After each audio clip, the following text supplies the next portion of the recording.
You can quote me on this. The first one, A near perfect movie. Hmm. And of course, I'm talking about Tremors. This You fucking know, guy, dude. I see it.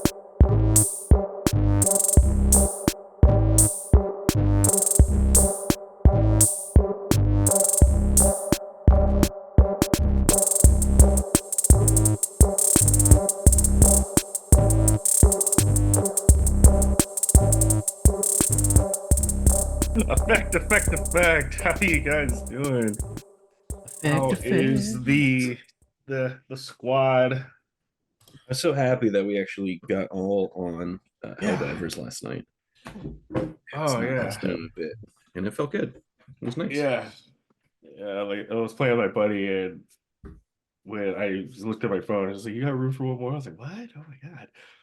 Like, yeah, I'll just leave, like, because yeah, I'm like, he's like, "What, really?" I was like, "Yeah, my buddy's low level, I gotta help him out." I'm like, okay, Yeah, I was yeah, playing with other guys too, and I saw the call, and I was like, "Wait, what? All three of us?" I was like, "Hey, sorry guys, I got a dip." yeah, Answer Like, the call. they're like, "Really?" I was like, "Yeah, man." yeah. It was a different. It's a different gameplay experience when It really depends on who you have with you. Yeah. yeah, because Colin and I we haven't been able to play because the crossplay has been fucked up. Yeah, I And thought then they got so that resolved. they did. So that was like our second match together, Mm. but it was still like us. Like they have like he's got a different style of playing, so I'm not like used to it Mhm. yet. So we're kind Mhm. of like playfully bickering back and forth. Like, what are you doing, dude? Yeah, Like what? yeah, Like yeah. So it's just I didn't feel like I just wasn't in the headspace for like that last night. So I was like, all right, dude, yeah, don't let's go. Yeah, that's great. but it's enjoyable. So how you guys been? How's work? Same old for me. How's life? Not Dalton about this. It's like I feel I'm good from like a relative state, but also my body's just falling apart. No. I'm just like dealing with all this stuff. I really actually need to go to the doctor. I'm gonna try and figure out this time this week. Yeah. It's like my I think I told you guys I threw out my back. Maybe I didn't. I threw out Yeah. my back, so I was just kind of hobbling around. So I'm finally kind of over that, but there's still some residual stuff from that. Because when your like back's all tweaked, you kind of walk differently. Yeah. Now I'm like getting my body to like do stuff. But I have this eye condition where I Tell me think I about told that. this too. Did I say this one too? You told me. I'm not sure if Dalton knows. It was like the very, very long story short was my eyes were just like red all the time. And everyone just thought I was high all the time. I was like, no, I'm not. Uh, and the very long story short was my eye ducts, my tear ducts were blocked, so I wasn't able to like lubricate my own eyes. So when I was sleeping, I wasn't like doing the normal like REM cleaning of my eyes and stuff. Um, and so my eyes were one hella dry, and then two there was like hella bacteria like all in my eye because that's when you sleep. That's when your body like cleans that shit. Yeah. So I literally have to like I can't cry right now. Like I just can't cry. So I've been trying to watch all these movies to make me like get all teary eyed. I'm just like, eh. Um, so I have to like lubricate it and I have to like clean my own eyes because it was so basically because my tear ducts were blocked and I wasn't doing this. My eyes were so dry, so dangerously dry that like they were like cracked and like bleeding and stuff. So that's why they were all red. It's just like, oh, it's not because they're agitated, it's literally because like my eyeball is bleeding from the inside. Right. So I've been taking this medication for it. I gotta go back into the eye doctor on Saturday to hopefully get the yeah, keep doing this. But yeah, it's been weird. So there's my eyes was happening, my back was happening, some other stuff I don't want to talk about. And so it's just like at the point where I was like, man, like mentally I feel really good, but like physically I just feel like trash. Yeah. And then all this is like I'm working and I work a lot and I built everything up to I think I've talked about this on the podcast before. Everything is like milestone based, right? Mm-hmm. You're working towards a big goal, and it's mostly like, cool, this month we're trying to deliver all this stuff. And excuse me, I can't say who I'm working with, but I'm working with like these big companies, right? And so there's a lot of pressure on like, oh shit, like, because if we miss our thing, then it's payments and blah blah blah. So I build up to this huge delivery, and I get the thing out the door. We're doing all this testing, and it's done. And I delivered it on Wednesday, and I literally heard nothing Wednesday, Thursday, or Friday. And I kept asking, like, hey, can you just confirm that you've received this? Like, are there any issues? Like, so I have to at this point go, oh, cool. No news is good news, because if something was broken, they would have like told me. But the fact that like I couldn't even, I haven't received any sort of confirmation that the people who I've supposed to, my entire job is to hand this thing off to, have successfully received it and deployed it. It's made me just like so fucking anxious this weekend, man. Yeah, I could. Yeah. Did you ever get good news? Like in life in general? I mean, from the whole. Oh no. I'm literally in this weekend blind. I don't know. Nobody's told me anything. So I'm going into Monday being like, hey, so where are we at with this? Yeah, I've not to your extent, but I've only had that scenario. I had that scenario like one time with a customer. Like when I worked at 360, they were supposed to, they were actively going to spend like $40,000 or $50,000 with me, and then for whatever reason, I'm just like, so much for gym equipment, right? Yeah. And for whatever reason, I forgot if I told him like, yeah, just come back on Monday or Tuesday to buy it, or like just come back, like just think it, like versus like taking the money You right should just there. push for it. Yeah, it was something weird, dude. And I fucking like lost sleep over it. I was like, oh my God, I'm gonna get my ass grilled. Because also that was like a $500 like commission just like for selling like whatever, like on top of whatever else we were making. It's like, fuck no. Oh my God, I fucked up. And then Monday rolls around, nothing. I was like, oh my God, I'm fucked. And then the lady calls in on Tuesday, and I'm like huddling over the phone. I'm like, yeah, we're good. Okay, cool. Yeah, I just did this sale, I'm like, but it's just like you like you said, you did everything right, you set everything up, and you're just waiting for like that, or at least in my case, like the follow through. Yeah, it was just, oh God, stressful. But probably nothing near to what you have. Yeah, no, I mean, it comes in projects. all different shapes, man. Like I think everybody deals with. I mean, even Dalton, you were talking about. I know you don't do this now. Actually, no, I'm not gonna put words in your mouth. Dalton, what's high stress stuff about things that you work with? What is high stress? I know it's kind of annoying. So we have contracts with like various hospitals, around the East Bay and everything. And so in Sacramento, we have the Dignity Hospital contracts, and we have expectations, obviously, and we have trouble sometimes, or a lot of times, not having nurses on.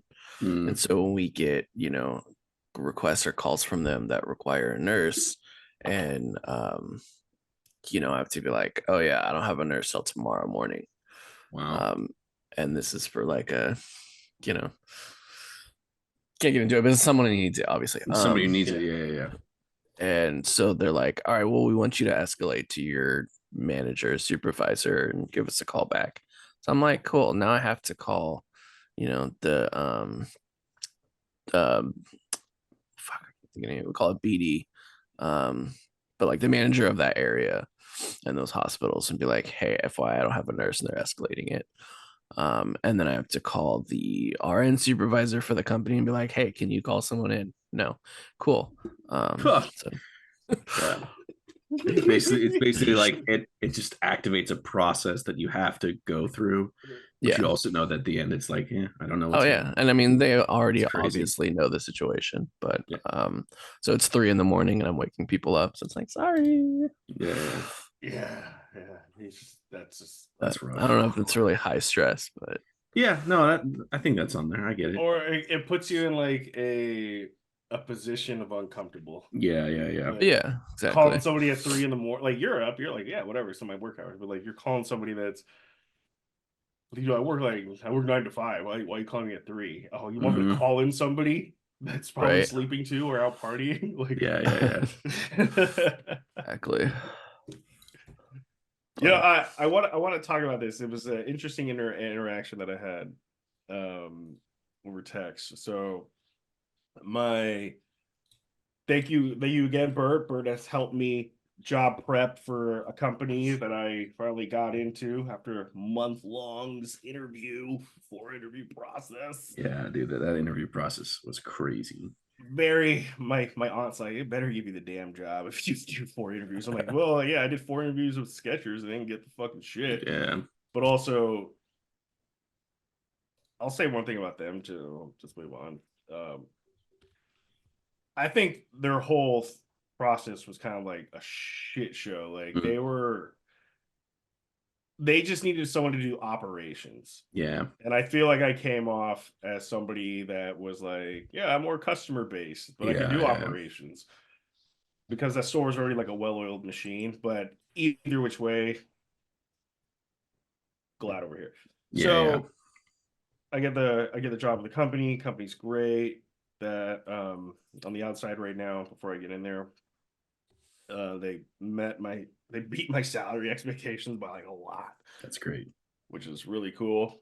So, but during this time, I reached out to my old district manager at Walgreens, like, hey, you got anything? Like, what's up?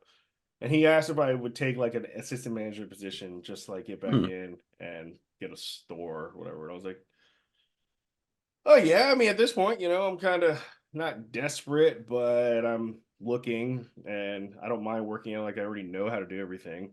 Mm.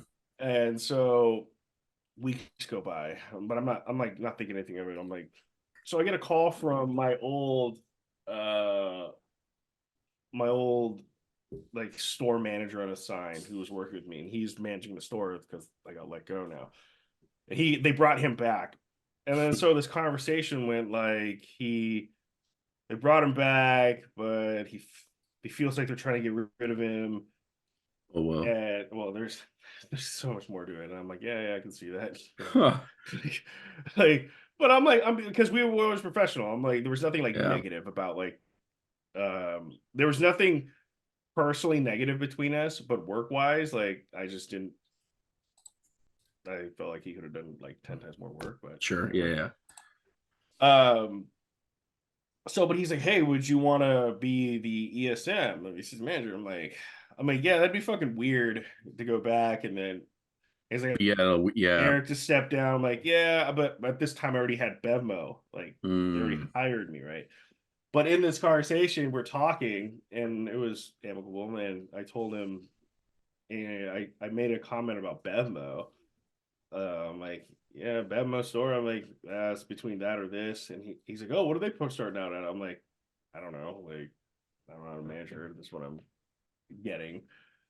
And then so you fast forward like 4 weeks, 5 weeks.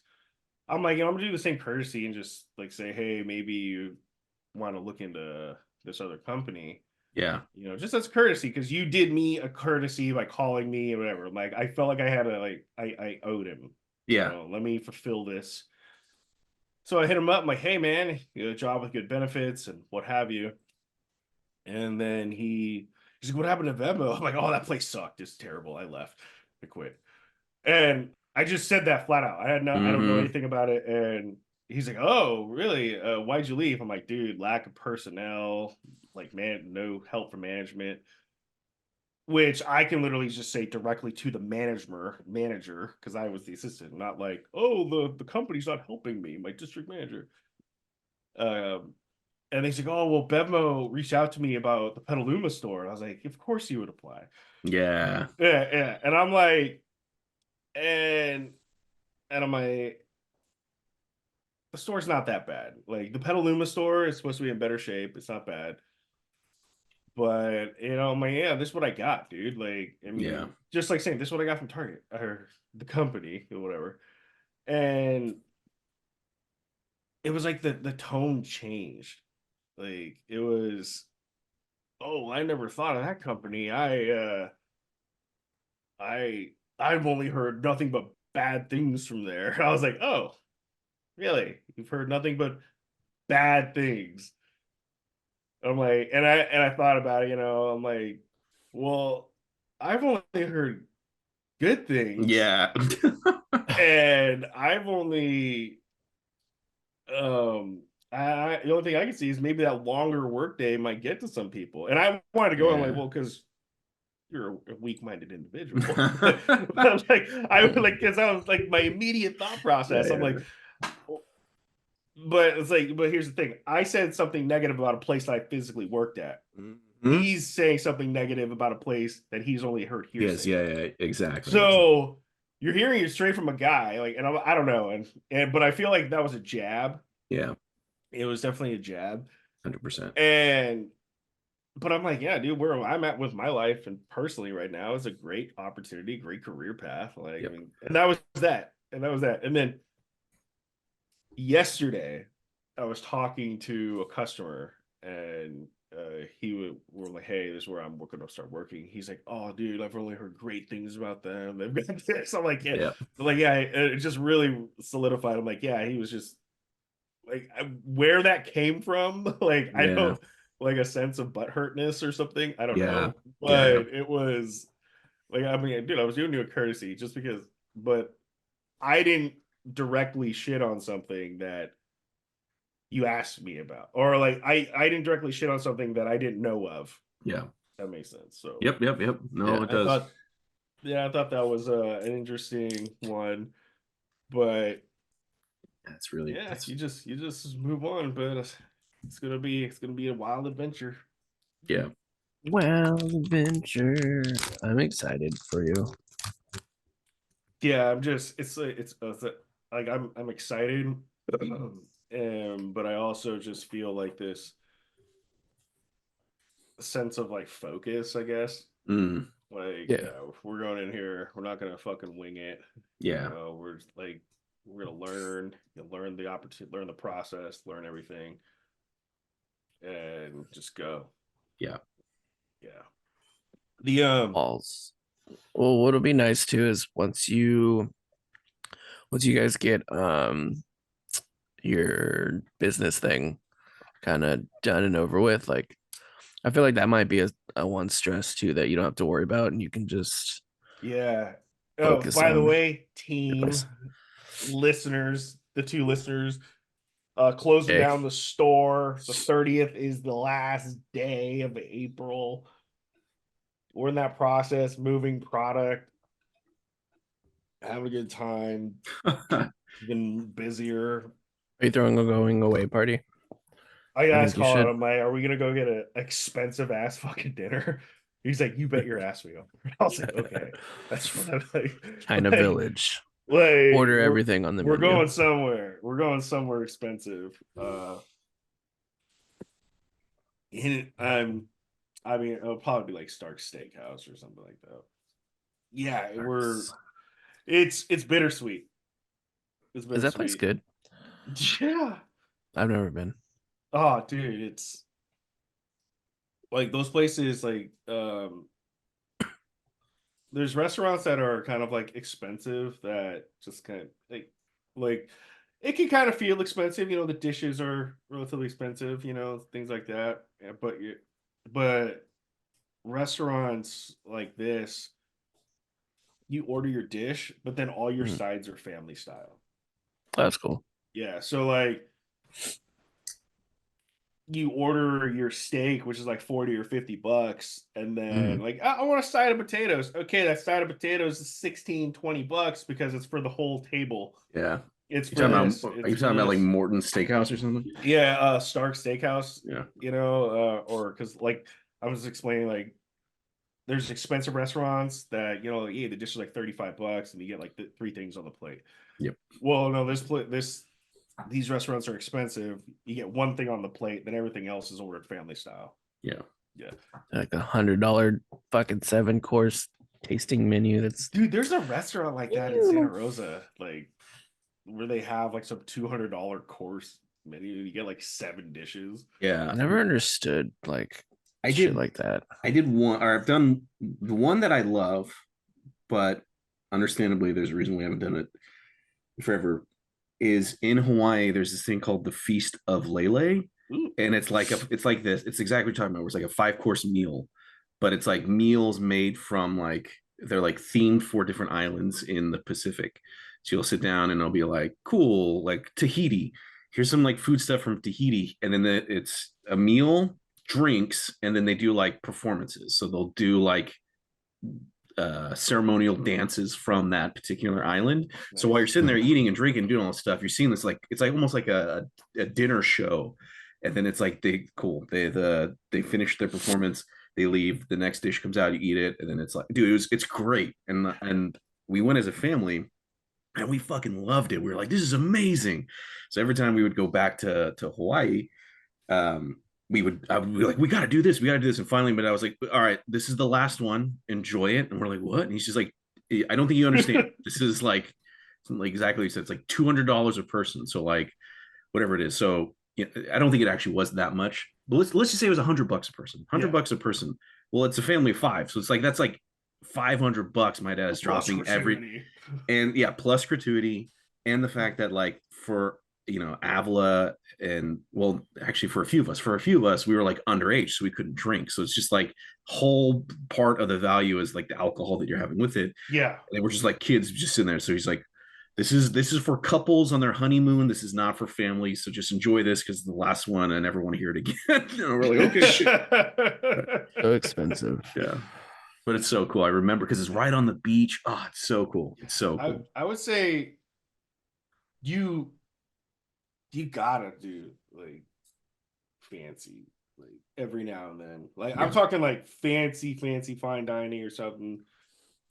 Jay mentioned, yeah, go ahead. So sorry, I'll let you finish. I'm gonna write down so I don't forget. Jay mentioned, or Jay went to Hawaii. I don't know, it was like a couple of years ago. I told him, I was like, dude, I got like he was splurging and he's like, yeah, we got like this big ass suite, everything, like probably something like you see in a fucking movie. He's like, oh, bro, I can get used to this, but I can't sustain this. So no, dude. And I was like, yeah, like, I like that experience. I like those experiences, especially when you set it, you plan it, and you go out. But I'm telling you, man, you just gotta do like a little fancy, something fancy, something off the cuff, just to switch it up. But then just realize the food is gonna be good. Yeah. Am I able to share screen? Let me do it. Boom. If and when we figure out a time for you guys to come down here, right? If we're doing this Disneyland trip or whatever, we got to do this, which is called 71 Above. And it's this restaurant that's like on the 71st floor of this giant tower in like downtown LA, right? And it's something like that where they'll make a menu for you, but it's not like you buy, it's courses. So it's just like, cool, you pay like whatever it is, like $100, and you're getting these meals for the night. You're getting 3 courses, and then extra stuff is extra, so like drinks or whatever. But let me see if I can share my screen. It's fancy, but it's good. So it's just like, let's see, it's literally on like it's literally up. Can you see this? And is it the menu? It's like super high above. The dining room is like super nice, right? And the food. This is in Hawaii. This is in LA. Oh, okay. So when you guys come down here, we'll go up here if you guys want to. Yeah. And a buddy of mine, him and actually they're both my friends. So my friends got married, but they didn't do a wedding. They were like, hey, we just want to go, instead of spending all this money on a wedding, we want to save it because we're gonna move. And we're just gonna meet people, all our friends, and have just really nice dinners. And we're gonna spend all the money on like little nice dinners. So we went there for that. That's the first time I went there. And literally, as we're sitting down there eating this meal, a fucking helicopter is like Die Hard status. It like flies right next to the building, right? And this person like puts out this electronic sign, and basically this guy was proposing to his girlfriend in the restaurant, and he hired a helicopter to fly up and like be like, will you marry me, right? And everyone in the restaurant starts clapping and doing all this stuff. And I look over And like again, it's this fancy place. You know, you get dressed up. This guy literally hired this helicopter to fly over there. And I look at the dude, and it took so much restraint from me. But I had to whisper it to the person next to me who was sitting at the table. I was like, "Does this seem odd to you?" And she was like, "Yeah, 100%. This just seems weird." The dude was just like in jeans and like a shitty tank top, and like it was literally like you spent all this money on this restaurant. You spent all this money on fucking a helicopter flying up to this thing. And now your pictures of this are just going to be you in the most like sloppiest clothes you have. Like, unless that's your stick, unless that's like your thing, is literally you put all this effort into everything except yourself. And you like his girlfriend or his fiance or whatever dressed super nicely, but he's just sitting there, just like this, like schmucky kind of clothes.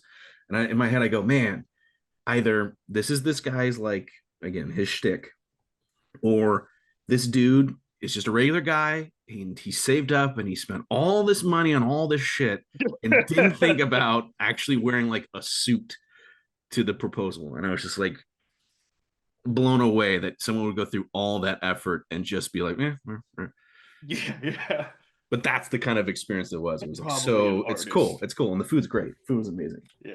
That's love crazy. that. I mean, I'm down you with that. touched on something that I'm curious what your guys' thoughts on, and I think I know the avenue. Huh. People that spend about 20 to 50K on weddings for a single day. What are your thoughts on it? And So when much I say money. that, when I say this, Jay's wedding was fucking amazing. Yeah. It was fun. It's great. I had a blast. It was a good time. Obviously, there was a lot of people there. Like, the more people, the more expensive it gets. Yep. Jay's wedding was great. It's cool. My brother's wedding in Vegas, like hitch style. Simple. We went ate like it was like, I don't know, 12 of us or something. Did their thing. And then went to like some fancy restaurant, like a casino. Yep.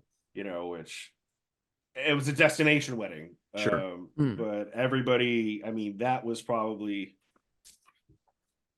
not even $5,000. Yeah. But what are you guys' thoughts on that? So, couple of perspectives for me. I've photographed probably about 3 or 4 weddings, and like you said, yeah, they can be great. They're a lot of fun. I haven't seen any like real drama at a wedding, so that's a plus. That's good. Been to a couple weddings. When we sat down to start, Sarah and I, when we sat down to start like listing out venue, like where we might want to go, like food and everything, and we started like getting prices for stuff, like the cheapest venue we saw I think was like $6,000, and that was some small ass venue on Petaluma Hill Road. And then we're going like for food and all that shit, Yeah. and it was easily going to be over like 10,000, and we were paying for all of ourselves. So we were like, why don't we just save all that money and just take a trip? And that's when we decided to do our whole trip. But I don't know. I mean, I know for it seems to me like a lot of people, it's for their family. Like their family's like, oh, I have to have a wedding. So they're doing it for their family and shit like that. And there's so many people that like I've talked to that have gotten married and everything. They're like, I kind of wish that I would have just eloped or did something super small, courthouse or whatever, and then spent all that money elsewhere, because it's a lot, dude. And it's just getting more and more expensive. Venues charge you up the ass, and it doesn't include food or drinks. There's EJs. my manager at Bedmo, we were talking, getting a little personal. Everybody has reasons why they work. Yeah. And I was like, well, she asked me, like, why did you come here if you're like already looking for something else? I'm like, yeah, because we get extra cash else, but also I'm just kind of like plowing through savings. So like, my store's almost done. Like, I need to have something. So she's like, yeah, my husband and I, wanted to elope, go like just go get married somewhere. But then she's like, our family wanted the like a big wedding, and then we had like 30 grand saved up, and then all of a sudden we spent like 20 grand on this wedding. Yep. Yeah. And I was thinking about it, I'm like, yeah, but I mean, and not saying that what I'm hearing is majority true. I'm like, that's a big swing to go from like 1,000 or a couple thousand to like 20 grand. There must have been something in you that like wanted it, because I mean, there's a like your screen is a picture of your wedding, Yeah. So, Yeah. but I think, me personally, if I was to do it, and as I've gotten older, you don't talk to some family members or you don't see them, even if you send the invite, are they even going to show up? Yeah. Dude, that's so we went to our coworker's wedding last year, and she had I don't know, I think like 20 something tables. I'm just gonna say 20 something tables. Probably, let's just say, no, she had more than that. But anyways, I think she did like 20 tables or whatever, and I think Yeah. maybe like they were 8 were filled up. And Whoa. so hella people didn't show up, You're and paying for those people plates. exactly. And you tell people, you send out They need that RSVPs, RSVP, motherfucker. Yeah. and people don't, or they do and they don't show up, and it's like everyone understands you have to pay for that. You have to pay for every plate. And Yeah. I don't understand why it's so hard for people to say I'm going to come or I'm not going to come. Yeah, Yeah. like that's fucked up. But it's interesting because the family thing I think is huge, right? Because I think that's reason why a lot of people do it. But it's interesting to me because of how then entitled family gets when it comes to weddings. I'm not married, so I'll only speak for kind of what I've seen through osmosis. But like, Mm-hmm. it's expensive. It's expensive. So I had a friend who was getting married, and it was like a big deal that he was just like, "Cool, we're inviting like, all like the aunts and uncles and stuff, and like cousins, but like, hey, kids, no kids. Yeah. We're not. Sorry, this is a no kid wedding." And like family members are like, well, then I'm not coming. Like, okay, that's People unfortunate. get That so upset about that. yeah, and then like Yeah. I get it if it's like, oh well, they're like really really young and you can't really like get it. It's a location wedding and you can't really like find a babysitter or whatever. Yeah, that sucks. But if it's like, oh, your kids are like teenagers and you can't leave them at home for like a weekend, like, Yeah. like, I don't know. It just It's seems also a cop out. correct. But It's an but easy even then, like weddings are usually planned well in advance. You're telling me you can't, find a sitter or somebody 6 months, a year in advance? Yeah. You have Yeah. absolutely nobody. So that year that 2018 is when I went to 3 weddings, like my brother's Wow. destination wedding, Jay's extravagant lavish wedding, which was fucking fun. I'm not gonna lie. And then I went to I didn't go to like the thing because I didn't like it was. I'll talk about this, but it was weird. Like I didn't get like the invitation to come to like the city hall when they were having it, but I got the invitation for the dinner. And then they were asking like, "Oh, where were you?" I'm like, "I didn't get the invite, Yeah, bro. Like, yeah, I'm not yeah. gonna show up. Like you guys are like, you have no. I came into the mix like 5 years later. You guys have been friends like this longer time. Like, that was weird. I kind of felt like a little left out, but Yeah. not. But so we can say quote unquote, like they had a city hall wedding. Mm. Like they go and they just go to a restaurant. Yeah. My brothers obviously didn't have kids because we were in Vegas. The city hall one, there's no kids. But like Jay's wedding, they had kids. I gotta say the kids were fucking well behaved. Good. Yeah. That was the thing. But also they place people at tables where they think people are gonna mesh. Correct. And it's like a sales thing. It's strategic where you place these people. Yeah. I went by myself to this wedding. So I'm sitting at a table with like a couple kids, like people that have kids, whatever. But like I'm like, okay, I'm just gonna talk to these kids. Also, I was trying to score points. Mhm. Like, so I'm gonna talk to these kids, and then I'm just gonna like Wow. one of my like video games or like cards or something. Yeah. But it wasn't bad. But then the older I've got, and then you just read subreddit. You see Reddit stories like, oh, the Bridezilla. Yeah. Things like no kids, no kids. I'm like, and I think about it, I'm like, yeah, no kids would be great. But I'm like, no, yeah, I was literally at a fucking wedding where it was fine. But I could definitely see the individual not wanting kids there. Because me personally, if it's like my most stressful day of my life, unless I have a kid, and there's a kid like Yeah, just screaming crying and yelling. and this Yeah, person can't pick him up and take him out, like I'm gonna get like I would get mad.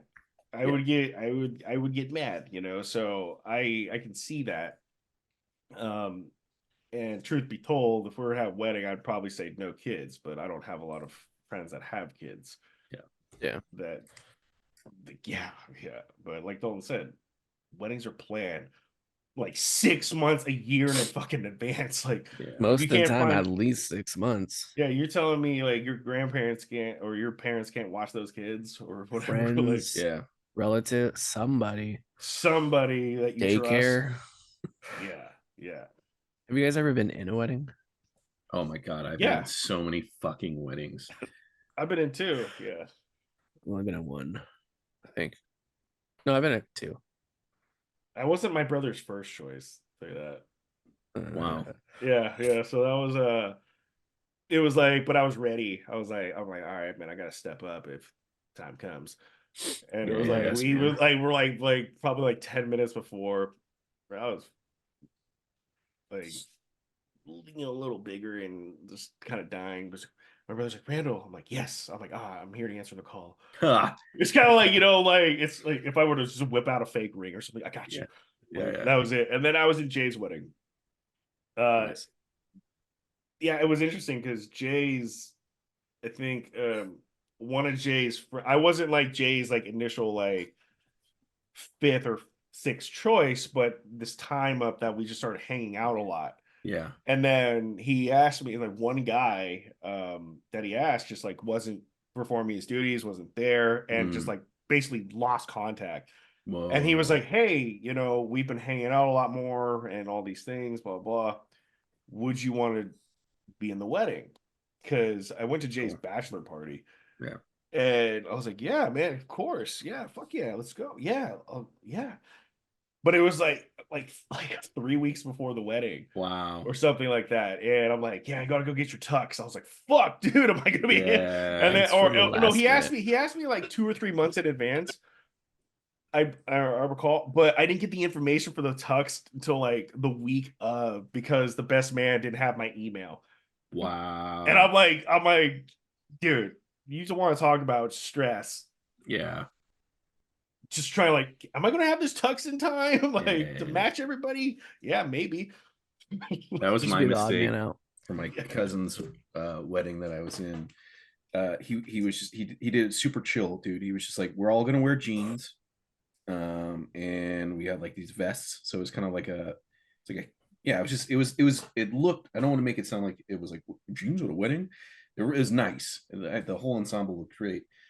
But he was just like, dude, I don't want you guys to buy a suit or rent a suit and then like you'll wear jeans afterwards. Like, oh yeah, fuck yeah, I will. So I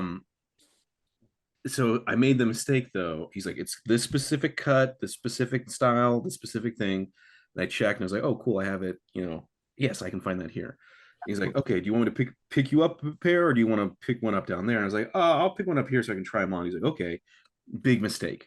Even though it was the same exact, whatever, Levi's or whatever, because he bought them all there for all the other groomsmen, the color blue looked all the same, but my blue was just a slightly off because even though it's all the shit. exact same thing, it's just different product, or just came off a different assembly line. Different shade. And so I get there and I like put them on and I look down and I look at them and I look at me and I'm like, fuck. It was, again, it's only noticeable if you look. As soon as I called it out, they're like, oh, I didn't even notice, but now I can't stop noticing. I was like, fuck. That's what It's great. Photoshop's for. Yeah. But I had to wear a kilt at my last wedding. Yeah, you said that was hot, right? Huh? Was it hot wearing the kilt? I don't remember. I don't know. It wasn't too hot. I mean, it was hot outside, but What's it I like don't wearing a think kilt? so. I always feel like it's where It like was like whatever. It's all breezy. That's what I'm afraid of. I was thinking about Wasn't the worst. they have these Wasn't the worst thing I've tactical ever like worn. not whatever that material is actually like whatever they have at the old place I used to live at when we first started JARdon Mess. There's this brewery right around the corner. They would go and get drunk all the time, and every Saturday they would have these like kilt. It was like a kilt company. They'd come and they'd sell kilts there. And every time I looked, I was like, man, that seems pretty fun. Like maybe I do want to get one of these, and I never pulled the trigger just because I felt like it's just so. I feel so vulnerable. yeah, yeah. The breeze, really. you know, like maybe I should be wearing like some sort of tight shorts underneath. Yeah. Yeah, you could probably wear shorts underneath. It wasn't bad. I didn't hate it as much as I thought I was. I just shouldn't hate. I didn't dislike it as much as I thought Yeah. I was gonna dislike it. But it was cool. It was fun. The whole like that whole wedding was actually pretty fun. It was good, like groomsmen and shit. Have you guys? What's your guys' thoughts that have like weddings that have? I've got like 8 groomsmen. I've got like 8. Have you guys So seen that many. ever? Because I was thinking about it. I don't even like that many people. Like I was thinking about it. You know, it was like Oh. 4 is a good amount or 5. Yeah. I would say. I'd say like anything 4 is a above good that. sweet spot. 4. Yeah. I've been in lopsided ones where people were sick.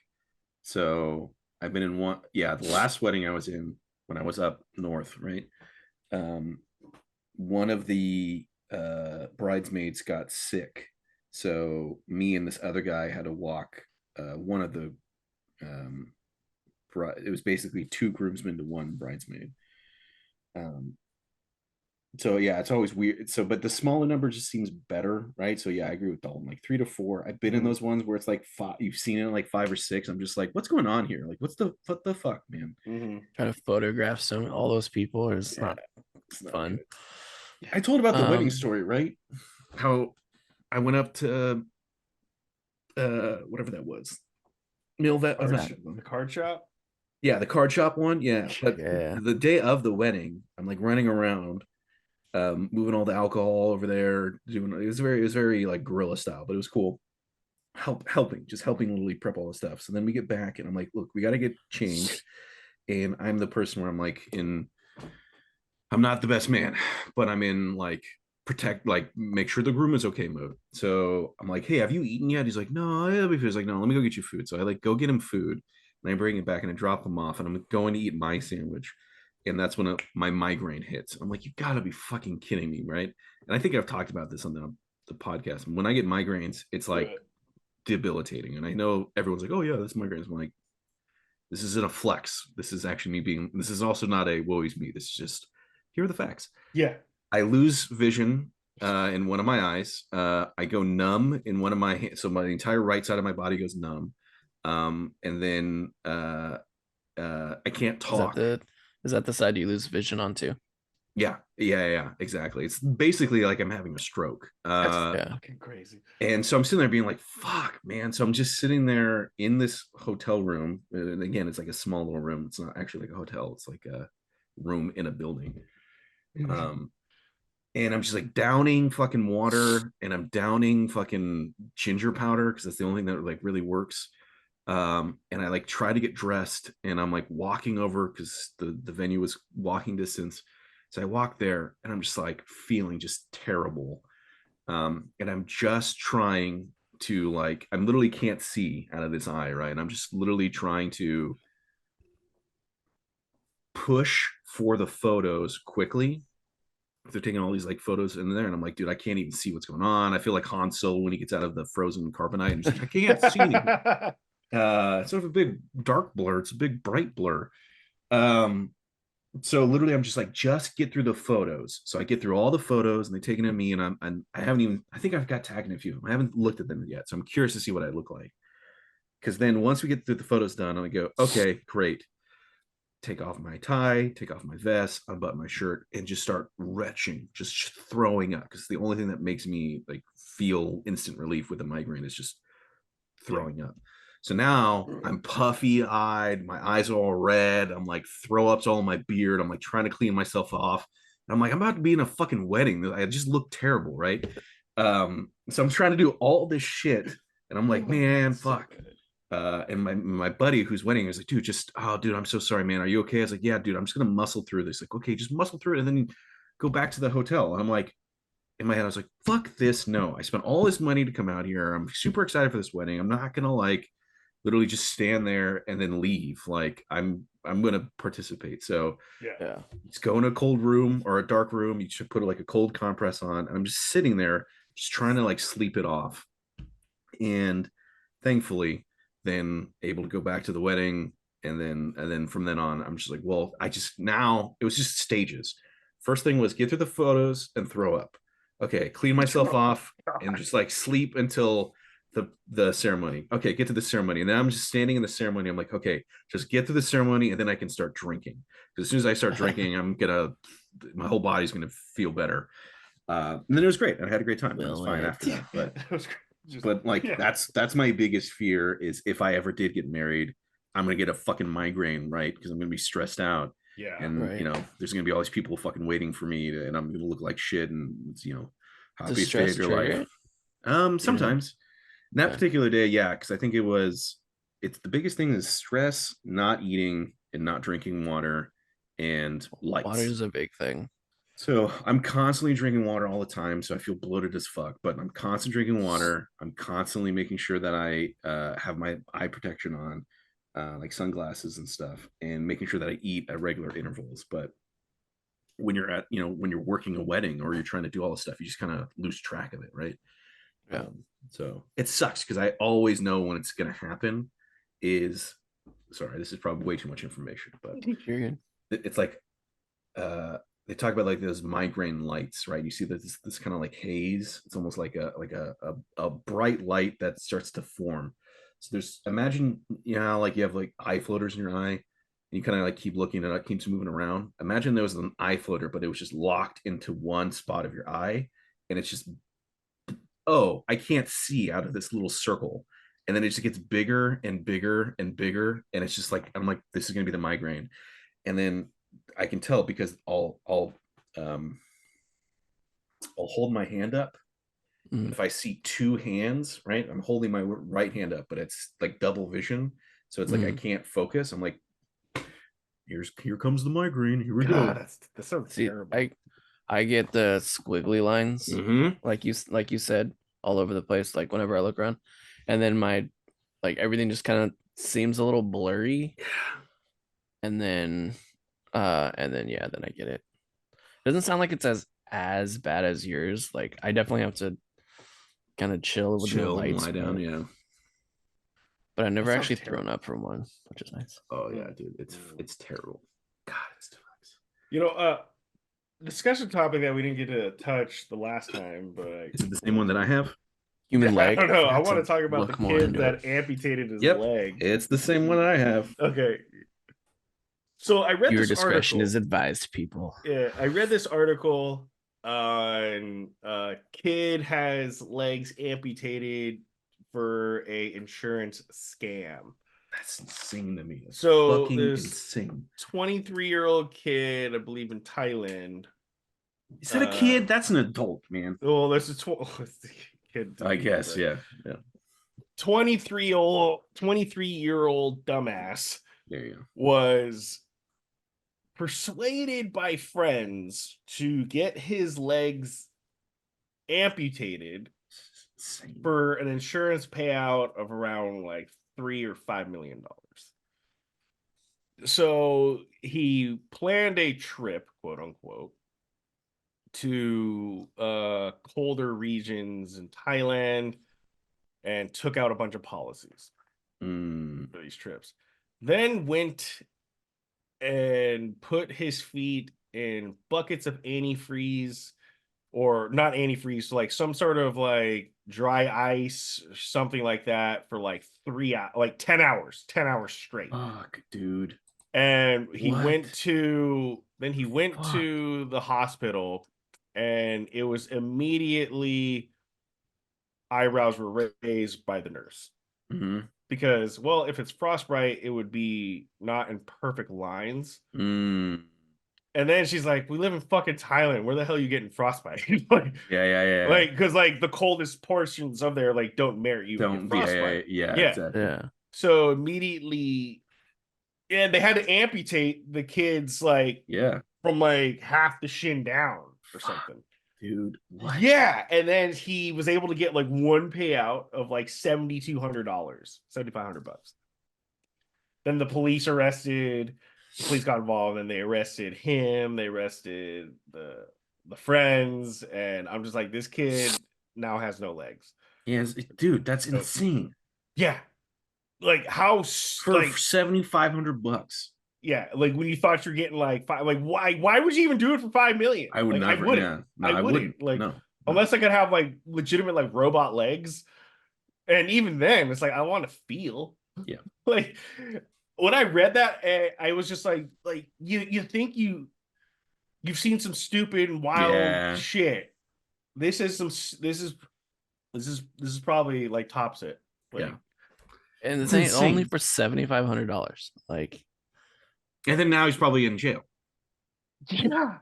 Or it's just like, we're not even going to put you in I jail had because to you're probably fucked. pay a fine. Yeah. His fine is probably more than the 7,500. Oh, Yeah. double the 7,500. Dude, that's insane to me. Yeah, That's like- insane. And the fact that like this was a plan that not only did somebody agree to, right? It was like formulated, and they said, "Yep, this is the best idea." Like, look, if you're sitting there gonna be like, "Hey, I'm gonna like scam, let's do an insurance scam," right? Okay, I guess whatever. Like, sure. Like, sorry, when I say sure, I mean I can understand that somebody might come to the conclusion that like, hey, let's do this because there's a huge payout, and like, why not? Cool, great. You've all agreed to that. You've agreed that this guy's going to be your fall guy. He's going to be the guy that goes down for this. But great. First stage complete. Second stage. All right, what's the plan here? And this was the plan. Yeah. What the fuck, You dude? know, the insane thing is that he had accomplices. Yeah. Like, this is at an any point individual stopped and sport we're said- talking about. Yeah, here. yeah. So do you have to Like- pay out those accomplices? I don't know. Like the most gullible person ever. Like just what the fuck? And I was just like, you have to live the rest of your life like this. Yeah. Because Everyone's gonna ask you how'd you lose that leg? And it's not even like you got life-changing money. No. yeah, like yeah. You just feel like you just can't help but feel sorry for the kid now. The friends I don't. like I'm about to say, can you? I mean yeah, but You could. I dude, guess you could. You like, could do that is anything. rough to the gills. Yeah. Like it's Right. terrible. Would you eat my leg? Dude, Like if I cooked you the meat What? from my leg. Okay. Have you heard about the story, Rennie? No. I didn't hear about that story, but I want to follow up with another story about someone eating a leg. So this dude, I had to look it up because I didn't know all the facts. What But are we this guy- talking about right now?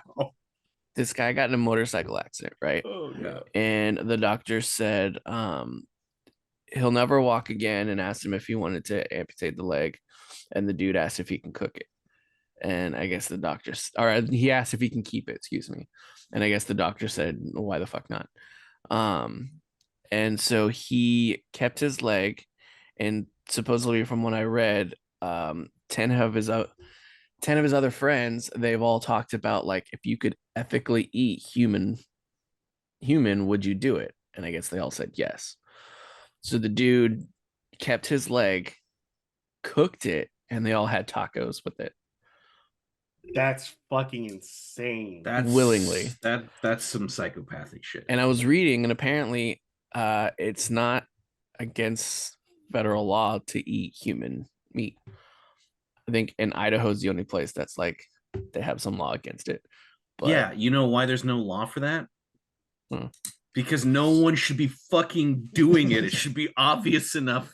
What the I fuck? think it's because it's like willing and it's I a would never person's do that. own property. You know, Dude. Not even because you didn't commit murder to eat it. they have pictures of them frying like onions and bell peppers and shit. And That's like That's insane. that's gross. Yeah. So the other one that I want to follow up with, I think, God, I want to say this is somewhere in Bakersfield. Huh. Yeah, so we'll start off with that. Yeah.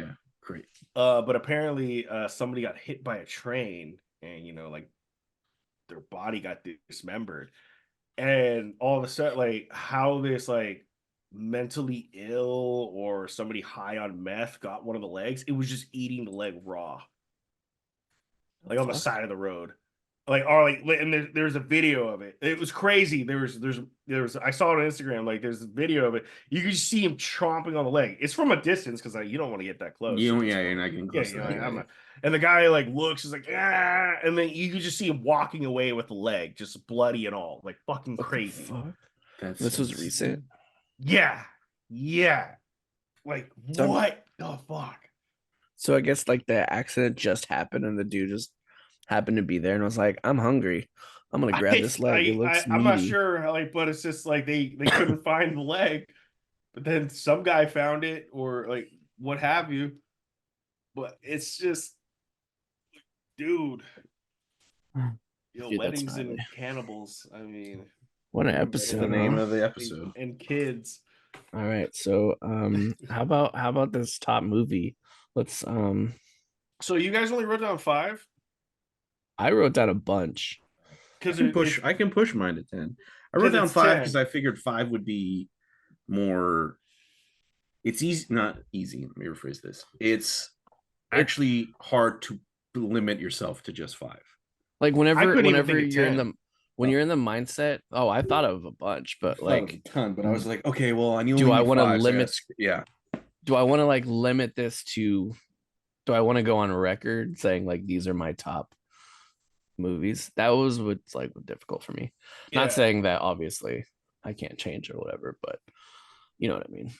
yeah. I mean, mine are. I feel like the 4 of the movies are very, or 3 of the movies are just kind of like, okay, yeah, that makes sense. The other one, it was just, it's hard because do you base a movie on like, hey, how many times I've watched it, or do you base a movie on how impactful it was to you? Do you base a movie on what the message was, what you got out of the movie? Yep. There's so much that goes into it. All of the above. Yep. Yeah.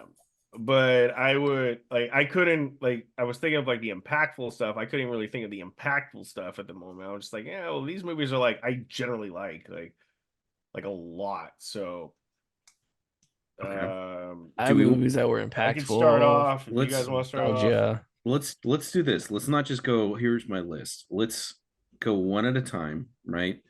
Let's limit it to 5. I want to limit it to 5. That's all I wrote down. Yeah. Great. So we're limiting it to 5. Right. We'll start with Dalton. You'll name a movie, right? And okay, you can pick whichever of the numbers you want, right? But maybe start at the bottom, right? Yeah. We'll count up to our favorite movies. The idea is if let's say Dalton says a movie that's also on Randy and my list, we'll go, yep, that's also ours. We'll talk about it. We'll say where the position is for us, and then we'll move on to the next person, right? So that way it's like, because I'm assuming there's going to be some overlap here, presumably, but we might have differences on where we place it. So anyone who's listening from home, you can get out a scratch piece of paper, write down Dalton, Bert, and Randy, and then go 1, 2, 3, 4, 5. And you can start to fill this in. Your top 5. Yeah, and let us know your top 5. Does that make sense, everybody? Yes. Okay, and then we also said that like trilogies are counting as one big glob. The whole trilogy counts as one. Yep. Okay. But the trilogy counts as one, but you can take those 3 movies and shuffle the order. Yeah. Okay. Yeah. Okay. Well, let's find out. Let's see. All right. Who wants to go first? I'll go first. I'll go first. Oh no, Fine, Dalton, you go first. No, you go. No, let Dalton go first. You go first, Dalton. It was his question to begin with. All right. My number 5, I think, is End of Watch. Ooh, you guys heard of it? Okay. With Jake Gyllenhaal. Jake Gyllenhaal and Pedro or Michael Pena. Michael Pena. Yeah. Where they're police officers. And Randall, have you seen Superstore? You've seen Superstore, right? Yes. You know Yes. Amy, the Mexican chick. Yeah. She's in it. America Ferrera. Okay. She's a cop. I have to go. Like, it's one of those movies that you only need to see. Like, for at least for me, like I only need to see it like a few times for it to be like, yeah, it's a tough movie to watch, or it's just like just not tough, but it's just like, yeah, I get it. Dalton, why is it number 5 on your list? Um, Why is it on the list? Just why is it on the list? Why do you like it so much? I don't know. Like growing up, I think I always wanted to be a cop. I never did. But I don't know. It's just a really good movie. I think it really portrays, like not the life of a cop, but it really portrays, um, like a little bit of the inside of what they deal with and like their banter and then even they show sometimes like a little bit of like their off life, kind of like them doing the switch, but Yeah. I don't know. It's just I think it was just really well made. Yeah. Yeah, and I like Jake Gyllenhaal. He's pretty good. Cool. All right, Randy. Yeah. This is I'm gonna put number 5 and probably the Star Wars trilogy. Interesting. Okay. Yeah. And in that Star Wars trilogy, I'll put Empire first, Return second, and then Star Wars A New Hope third. Okay. Star Wars is also on my list, and it's at number 2. 2, yeah. So there's the reason I put it at 5 is I think though it's very nostalgic, we all love it. Yeah. But out of like the first movie was like it was good, but it's not like I could if I saw it like 5 times and never saw it for the rest of my life, I'm like, yeah, okay. Yeah. But then if you watch Empire for what it is, and then you see like the storytelling, the character building, the twist, Yeah. like I'm getting goosebumps talking about it. Like, Yep. it's like when Luke's leaving Dagobah, he's like, "That boy's our last hope." No, there is another. You're like, what? Who? Yeah. And you're like, what? You get goosebumps. Yeah. And it's just one of those things where I think that was very peak cinema at the time, and the storytelling was just so you're wrapped in the story. Yep. And then you got like the line delivery is really, really great. You got Luke, who is very ambitious to help his friends, but they're like the greater good, stay here, let them die, essentially. Yeah. I can't do it. And he ends up getting his fucking hand chopped off. Mm. And then you go to Return's good because it was just a little more fast paced. There's like a lot more action, there's like less politics. But it's like I had enough of, like, not that I had enough of it, but it was good. In Empire, then we're gonna go to Return. You're just gonna get just more action. Like the Endor stuff is great. I love that. They bring the speeders, or and then like next level sound effects, like like it was just so cool. Like, so I actually watched Return a lot more than I did Empire. But then as an adult, I went back and watched Empire. Like, damn, this is really good. It's really good. And then just New Hope is just like, yeah, there's some iconic things in there, but it's just a New Hope. Not that it's bad, not that it's bad or anything, but I enjoy Empire and Return so much more. Sure. Yeah. Bert. Yeah, it's number 2. I mean, I think y'all by process of elimination will know what number 1 is for me, but number 2. That's what I grew up on. That was my shit, dude. Like, Star Wars was my thing, right? And I agree with you, Randy. I watched Return of the Jedi, I think, more than Empire. I'm slowly come back around to maybe Empire. It always goes Return of the Jedi is my number 1, or Empire, and it goes back and forth. Yeah. I've talked about it in the podcast, but I love Return of the Jedi. The reason I love it, there's all the action, there's all that stuff. The space battle is awesome. It's mostly the Darth Vader Luke whole interaction, the whole like father son thing, right? Because my dad introduced me to Star Wars, so that's why I think that those themes resonate with me. So it's like I just just the simple conversation of like Darth Vader and Luke when he gets captured by the stormtroopers. He's brought before Vader, and the Vader's going to take him to the Emperor. It's literally just a scene in a hallway. It's just a scene in the hallway, but it's like so like impactful with like what they're talking about that I'm just like, oh my god, I fucking love this. So yeah, Star Wars, man. But at the same point, it's at number 2, and I'm not gonna lie, it might start to go a little bit farther down on the list as time moves on because of all, and this sucks to say, but like we talked about it before, all the other Star Wars stuff. Everyone's like, oh my god, the new movies ruined my childhood. And everyone goes, you're a fucking man baby. How could that happen? I was like, no, I kind of sit somewhere in the middle, which is the fact that I repeatedly watch my number 1 movie at least 2 or 3 times a year. Mm-hmm. And I think back to, I cannot remember the last time I actually sat down and then watched Empire or Return of the Jedi, because of all the kind of new stuff. It's just kind of diluted it a little bit. It's made me be like, yeah, I don't really like this anymore. So I have it at number 2, but honestly, I'm looking at my list and I'm actually going to call an audible, and I'm going to actually drop this down to number Omaha. I don't know. No, I'm keeping it at 2, but yeah, I called it like I didn't say it, but I called it audible. Yeah. I actually I had it at 4. Then I'm moving it to 5, and then there's a couple that are I think go back and forth. I don't know. I'm gonna keep it there, but I want to move on for the sake of time. Yeah. What's your 5th then, Bert? My 5th one, and you guys are gonna groan and roll your eyes, but my 5th movie is Wet Hot American Summer. This guy, the movie I sent you guys. That is I love it. It is a movie that I can literally put on, and as soon as the movie ends, I go, I did not expect that. I don't want to watch it again, and I'll re-click it again. And the fact that, like, you guys, this isn't a dig. The fact that you guys may or may not liked it, or maybe whatever. The fact that I can't now talk to you about like the Netflix shows that has it, because you have to really like the weirdness of it to then go back and watch the Netflix shows that came out and be like, wow, this is even. Oh, this is the movie came out. The movie came out, and whatever it was, it's got an all-star cast of comedians that are now like very famous. A lot of improv in it, a lot of just crazy ridiculous, and it hits the perfect vibe of an insane, like literally insane comedy with just random stuff happening, but still captures that summer vibe and that summer camp vibe specifically. Like I remember being a camp counselor, and I'm like, yep, there's so much stuff here that resonates.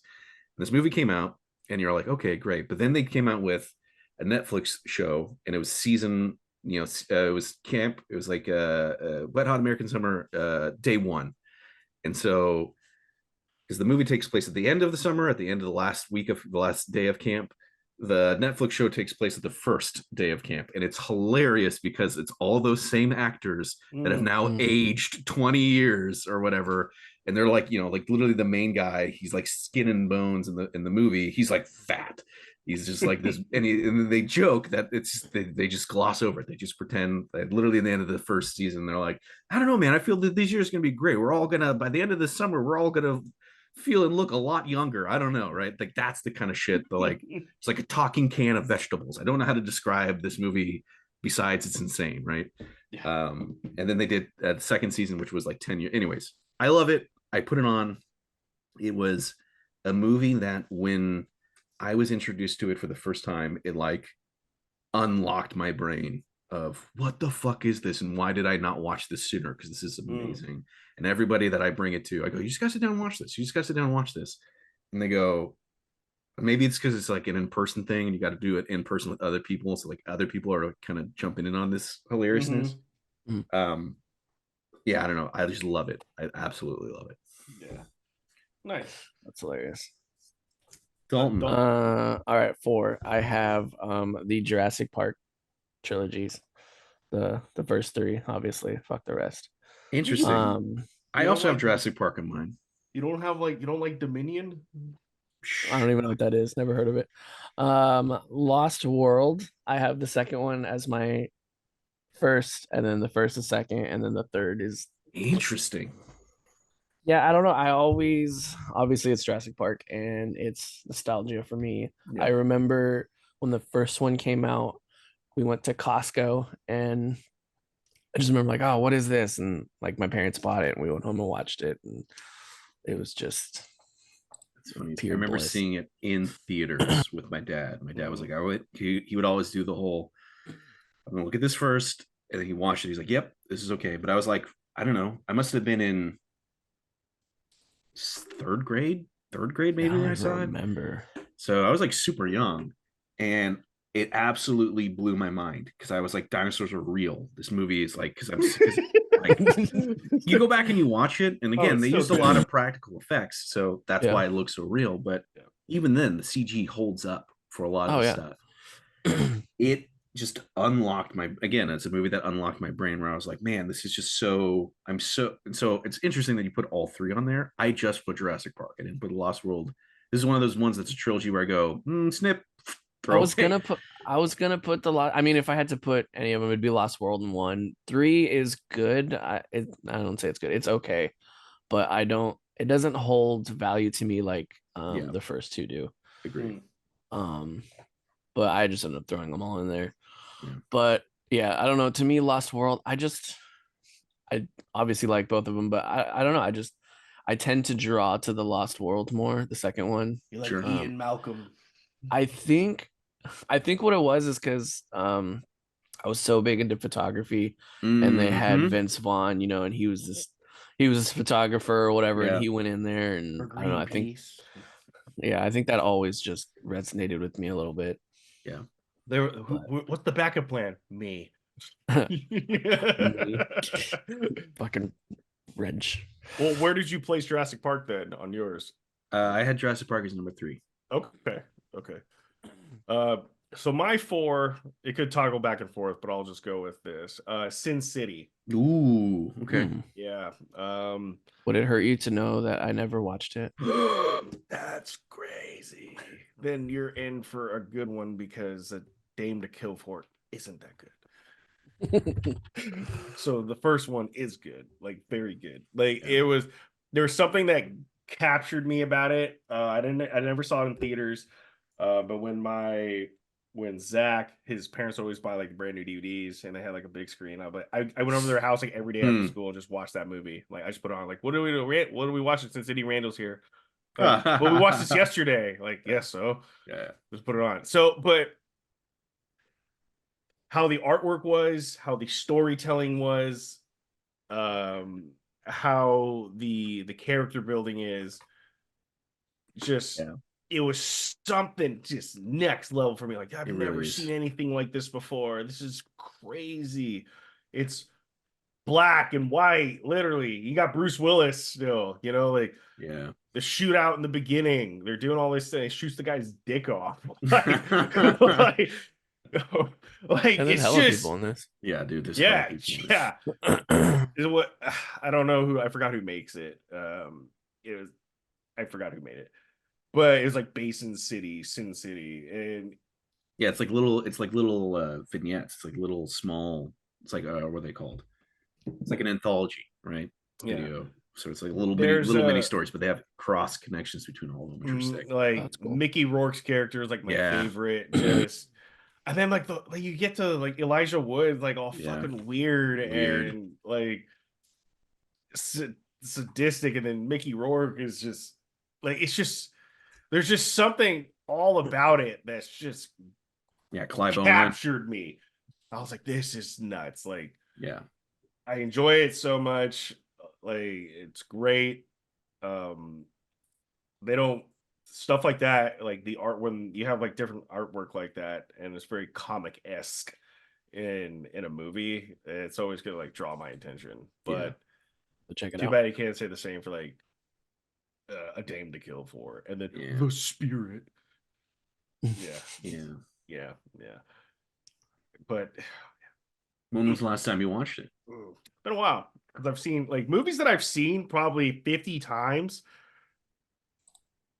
I don't necessarily need to watch it. even if it's on, unless I go seeking it, Yeah.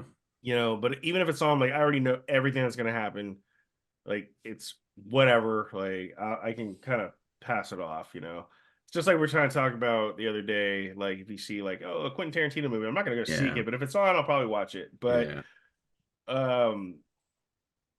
yeah, I don't think I've watched it for at least like 5 years. Wow. But Yeah. the impact and what I can remember of it, I think it's I want to say George Miller. Yeah, it's George George Miller. Yeah. With a little hint of Tarantino or something. Like, I Yeah. don't know. Yeah. But great. Yeah, that's a great one. What's your I'm gonna have to four? check it out. You got to, man. I'm gonna throw y'all for another loop again. Honestly, I Oh, should yeah. maybe put this one higher. Maybe even above Jurassic Park. I don't know. This is a family movie. Every time I say this, everyone goes, "What?" And then I go, "If you've never seen it, just sit down and give me, yeah, just watch it." It is, I think, from a movie like structure and story, like beats and like setups and payoffs, is you can quote me on this. The first one, a near perfect movie. And of course, I'm talking about Tremors. This fucking You know, guy. I see it. I forgot about that movie. God damn, you're bringing it back. So I'm gonna say that my order is Tremors 1, Tremors 2, Tremors 3, in that order. It keeps What about going. 4, but, 5, and 6? well, I mean, I like those too, but 4 is a prequel. 4 goes back in time to the Old West. 5, they go to Africa. 6, they go to Antarctica. 7, they go to the Killer Island. I watched the The much 7th once- one, yeah. and with that was it's so. There's 7 of them. I think there's an 8th one coming out. And Bert retired, right? Yeah. Yeah. But So Tremors good. 1 so good. it's like a movie. I don't know what to say. It's just a movie that the Jennings family just latched onto, and we're like, and I love it because there's a character in the show or in the movie called Bert, and he is like my, I don't know. Your idol. I think who spirit I animals strive is to the be. wrong word now, but it's like he is my cinematic sensei. Yeah. Spirit That's a good way to put it. protagonist. Yeah, I quote him all the time, the character all the time, and it's just amazing, right? So if you've never checked it out, please go watch Tremors, and you will not be disappointed. It's such an original idea too. Like It is. it was good. Yeah. A little bit of comedy, a little bit of stress, A lot of thriller. comedy. Yeah, it's great. I think I watched the second one the most.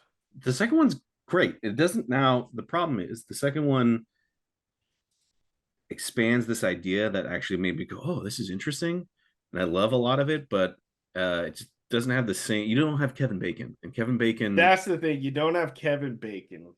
Yeah, but It's hard if you don't have bacon. yeah, it's hard. Bacon's the best. Anyways, that's my number 4. But honestly, re-looking at my list, I kind of want to put back up to 2. It's so good. But you had it at 2. And I had it at 4 here, but I'm re-looking at it and I'm like, I kind of maybe I like Jurassic Park now because I watch Jurassic Park at least once a year. So I go, man, maybe Jurassic Park's my 2, and then Tremors is my 3, and Star Wars is my 4, which is kind of crazy. But sorry, I didn't even have Star Wars. Wow, yeah, that's true. I hate to say it. I mean, I love Star Wars, but not as much as you, gents. Yeah. I literally have Death Stars tattooed on my body, so You can't It argue. has to be up there. Yeah. I have a Spaceballs tattoo, but I didn't even. Do you list really? That. You didn't know that? No. I don't think I knew that either. We can see it. Wow, That's wild. That's amazing. So cool. Lone Star, and Janet has Lord Helmet. that's amazing. That's cool. We got brother sister tattoos. Lone 'cause Star. Growing I up, wanna we get a watched brother- that. I want to get a brother tattoo. But... Yeah. All right, my All right, Dalton, number 3. third. Mhm. It's a tie, and I just couldn't decide between the two. But they weren't both good enough to. I had 2 other ones that I had to throw in the mix too. But they have the main characters the same person, same actor, excuse me. So it counts. Anyways, Fury and World War Z.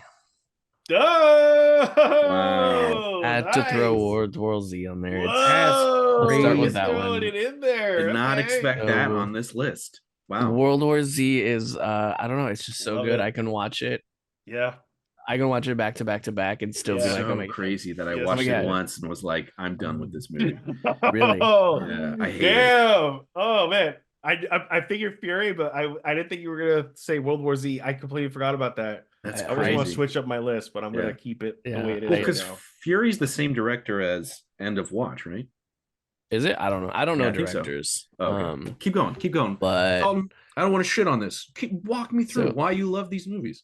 so Fear, I love the history of Fury's World really War good. II, and I love shows about it, movies about it, reading about it, yada yada yada, watching interviews. Um, Fury, and it beats out to me. It beats out movies like Saving Private Ryan. But don't get me wrong, Interesting. Saving Private Ryan's really good, and you know, I hear it's one of the most accurate movies and such, and Fury is not. Yeah. But I think Fury tells a story that not a lot of movies or show has in the past about the tank crew Yeah. and how like a grimace job that was. Yeah. And just the brotherhood and the camaraderie that the four have, and what's his name gets added to it. And then just show it just kind of explains like all the shit they go through. And I don't know, it's just really, really good. And it's one of those movies I can watch over and over. I remember Yeah. seeing Fury in theaters, and and it was one of those, like, we went to like a really nice theater where it's like the like reclining chairs. There's like, it was a smaller screen, but you're like closer to it, so it feels bigger. And it was like amazing sound, like just an amazing sound system. Yeah. And that tank battle, when, well, I guess it's like the first one where it's like the tiger shows up and it's just like, and it's just, Mm-hmm. it was so stressful. The one where it takes off the dude's head just Yeah. straight up. Yeah. And it's like they're having to like just charge it and try and get around it, and it's just like picking them off. Seeing that in theaters was like so stressful. And literally, I was with my roommate at the time. He's just like, I can't do this. This is too much. Just because I don't know, it just sucks you in.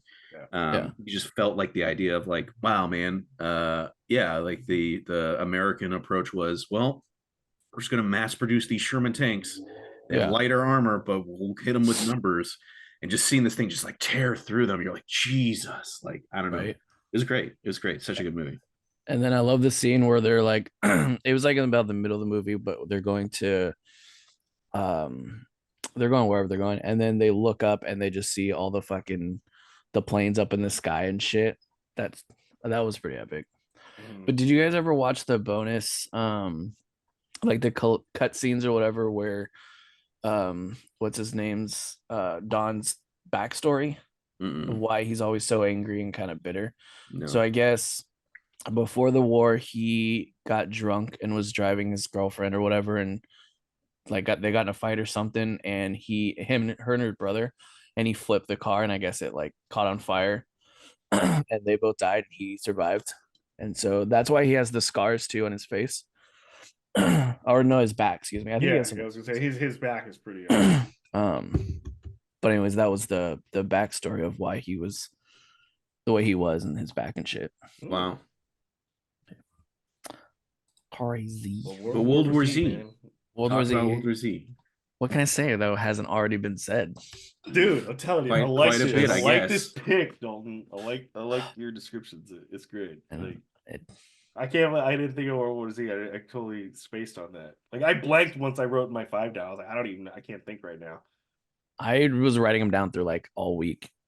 Just keep coming up with movies, and I'm like, I have to put World War Z. I'm just gonna steal what Dalton did and kind of split the third one. Okay. So third one's gonna be The Matrix, Interesting. the first one, Yeah. and then Mad Max Fury Road. Yeah, that's a great one. So I'll go with Fury Road first, just because I think it's sort of like George Miller. Thing. Yeah. The use of, I think that movie just being a doozy. It's like literally like 85% fucking action. Yeah, Like yeah. they're always on the move. There's a mission to be had. It's got a good storyline. If you watch the previous Mad Maxes, you understand like they're in this desolate thing, gasoline, or just that's Yeah. like the main focus, and bullets. Yeah, yeah. We gotta get it. We gotta get it. I like Max's character, Tom Hardy, like just doesn't talk. I love that. Just kind of like, because you don't need to talk. Like, yeah, like me personally, I'm a sales guy and all these things, but like I don't go conversing with everybody. Like I'll just go do my own thing and just be silent but deadly. The action scenes are fucking just on point. Like I feel that they're just well thought out. They God, yeah. Like everything was just very meticulous. Like it's like, hey, we're gonna come up with a fucking reboot. Okay, let's not fuck it up. Okay, done. Like, the use of the original actor from the first fucking movie. Yeah. You know, I mean, he doesn't do much, but I love like how he's just got like this dictatorship over everybody. I mean, he looks like like disgusting. Yeah, But like this dictatorship, like I am your savior, like complex, like me. And the I love the line delivery at the end. I always say this. I'll probably get it tattooed on my body at some point, but I haven't done it. But he's like, when Furiosa's saying like, "Oh, I just hope we can," and he's like, and Max like, "Well, do not trust a hope," or like, or you can't fix what's broken, don't hope. I'm like, fuck, that's so cool. Like, I mean, if you gotta go fix it yourself. Stop hoping. Go get it done. Yeah. And that was probably like the slowest part of the whole movie. It's like, turn around. Okay. Yeah. I mean, dude, they even got like Circus de la Soul in there to do all the acrobatics. Yeah. For there's like, literally a guy with a flame guitar, which makes no sense, but it is so fucking cool. Yes. It's basically like modern day, or in that timeline universe, like a tribe going off to war. Thing. Yeah. So I mean, overall, I love the movie. It's a great pick. Great. Matrix is just, it's no Tremors, but it's a great pick. Matrix is iconic because it was like that movie that's making you, at least for me, it's like you question, you start to question things. I think it's just the originality of it is so pure, because like everybody wants to recreate like the Matrix. Everybody wants to recreate Lost. Somehow. Yeah. They're trying to capture it. It's a good point. It's Keanu Reeves breaking away from Speed. Speed 1 was great. Like, but then you have Keanu Cruise Reeves. Control. Speed 2. Dude, I heard a joke. So I'm gonna put you in Speed 3. That's the damsel in distress. Like, no, please. Django Fett's in there, man. It's so good. Anyways, it's not. Is he really? Yeah, he's the security officer guy on the cruise. Anyways, I don't want to derail it. Keep going. It's terrible. Also like a lot of it, they have their VFX in there, but a lot of it's just like practical effects. Yeah. Because a lot of it. Yeah. It's still the 90s. I think it came out in 99. And there was Fury Road? Oh no, Matrix. Sorry. Matrix. There was so much about it that just resonates. I mean, like, you can always say it's like, oh, he's been going all day. What are you doing? Oh, they're just uploading fucking things to him. Like, okay, it's like, I know kung fu. Like, what? Whoa. Okay. Yeah. I mean, Morpheus is like, just take the blue pill. You know, like it's just one of those movies that I think may not be like at the end of the day on par with like the intrigue of Mad Max Fury Road, but the nostalgia will always capture me. Yeah. And then it kind of just goes a little downhill with 2 and 3 and God, whatever the fuck the fourth one was. And then but there's something to be said about, because I remember seeing the Matrix movies and being like, oh yeah, and just everyone else getting into them way more than I did. But I remember seeing it and being like, man, this is conceptually, you have a movie that we literally use the phrase like, we're in a simulation now. We're like, oh, I'm in the Matrix. The Matrix is glitching, right? Yeah. Like, it broke people's minds enough to like legitimately question reality. Yeah. Deja vu. Which is cool, which is crazy to think about. I agree with you that I think that's probably why for me the first one was great, but then for me it just the diminishing returns from each one thereafter That's is a good way to put it. so high. It's just so much that I'm like, I don't know. Yeah. I don't know. The like you were saying, it broke people's minds so much that people dedicated like resources to figuring out if the Matrix was real or not. Yeah. Like legit They resources. really? Yeah. The fuck. Crazy. But Bert, what do you got? Well, I think I'm actually really curious to hear what Dalton's is. But I think Randy, you and I have the same number one. And if I could make a guesstimation on this, if I broke the acronym down, it would be LOTR. It's a little on the nose. But Lord of the Rings, man. I remember The seeing Hobbit? this. No, shut up. Can I before I didn't change anything. Yeah. This was you can't even see. Can't see. Lord of the Rings is my first one too. Okay. We literally all have the same one. Oh, I was We curious. I was curious if Lord of the Rings is going to get on your list, and because I just didn't. Okay, all right. Well, gentlemen, this is why we all do podcasts together. We all have LTR at the top of our list. Talk about Lord of the Rings. Well, what's your third again, and why? Who, me? Yeah. Yeah. It was Jurassic Park. What was your reasoning for loving it? Oh, Jurassic Park. yeah. I saw it in theaters as a kid with my dad. So again, all these movies are all like, there's a theme here of like I saw it with my dad, except for Wet Hot American Summer. That would have been awkward. I tried to, and it was really weird. Jurassic Park was amazing because it, as a kid, seeing it, and they always joke that kids love dinosaurs, but it's like seeing it just like blew my mind. It just blew my mind. And I remember even as a kid, seeing it every single time. I saw it like 4 or 5 times in the theaters. I saw Jurassic Park so much. Every time they got to the velociraptors in the kitchen, the kids in danger, I just couldn't watch it. I would just bury my head in my dad's like side, and he was just tell me when it's over, tell me when it's over. And he's like, okay, it's fine now. Okay. So like to this day, I still watch it, and I have this like weird, like visceral reaction to it.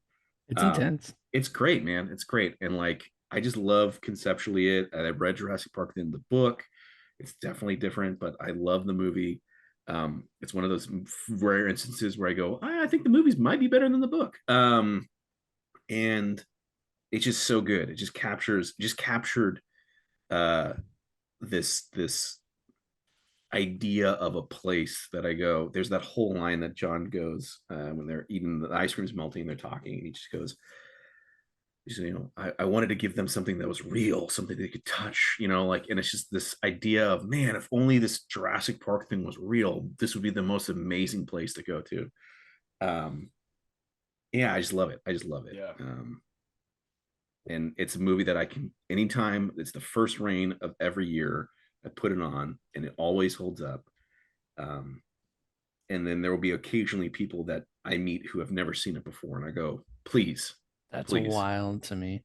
if you have not seen this movie, please let me watch it with you, because I want to capture some of that like amazing your first experience. I remember there was one time though where my old roommate had never seen it, and so he was watching in the main living room, and we were doing something else, and I felt bad because it was just like I wanted to be out there and watching with him, but he was just kind of like, no, he needs to do this on his own. I was like, all right, whatever.